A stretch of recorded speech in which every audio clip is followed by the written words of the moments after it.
Kabar mengenai rencana peluncuran Littoral Combat Ship ketiga atau LCS-3 milik Tentara Laut Diraja Malaysia kini telah didapatkan. Informasi tersebut telah dikonfirmasi melalui pernyataan resmi Markas Pemerintahan Armada Barat atau MPAB TLDM, yang menegaskan bahwa upacara penamaan dan pelancaran LCS-3 dijadwalkan berlangsung pada Februari 2026.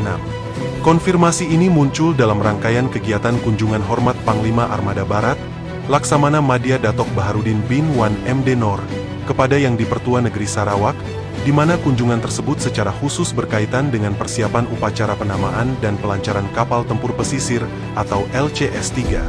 Dalam pernyataan resmi tersebut, Markas Pemerintahan Armada Barat menyebutkan bahwa agenda kunjungan mencakup koordinasi protokoler tingkat tinggi, menandakan bahwa peluncuran LCS-3 telah memasuki tahap perencanaan final, dan tidak lagi berada pada fase wacana atau estimasi awal.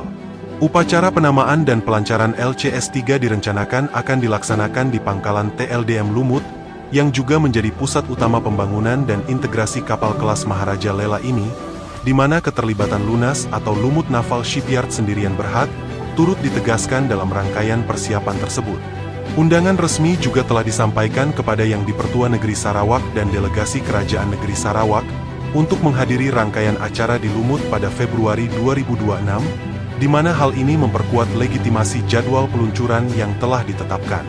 Perlu ditegaskan bahwa istilah pelancaran dalam konteks ini merujuk pada proses peluncuran kapal ke air serta upacara penamaan resmi, di mana tahapan ini berbeda dengan penyerahan operasional atau pengoperasian penuh oleh TLDM. Setelah peluncuran, LCS-3 ini masih akan menjalani fase lanjutan yang mencakup pekerjaan outfitting, integrasi sistem tempur, serta serangkaian uji coba pelabuhan dan laut, sebelum dapat dinyatakan siap operasional. Pelancaran LCS-3 menjadi tonggak penting bagi program LCS milik Tentara Laut Diraja Malaysia, yang sebelumnya terus dikaitkan dengan keterlambatan jadwal dan tantangan manajerial, di mana kepastian waktu pelancaran ini menunjukkan adanya kemajuan konkret dalam implementasi proyek. Secara strategis, kehadiran LCS tambahan akan memperkuat kemampuan TLDM dalam operasi perang permukaan, pertahanan udara, serta pengawasan maritim di kawasan perairan strategis Malaysia. Kapal kelas LCS dirancang sebagai platform tempur modern dengan sistem manajemen tempur terintegrasi, kemampuan peperangan anti permukaan dan anti udara, serta interoperabilitas dengan aset laut dan udara lainnya.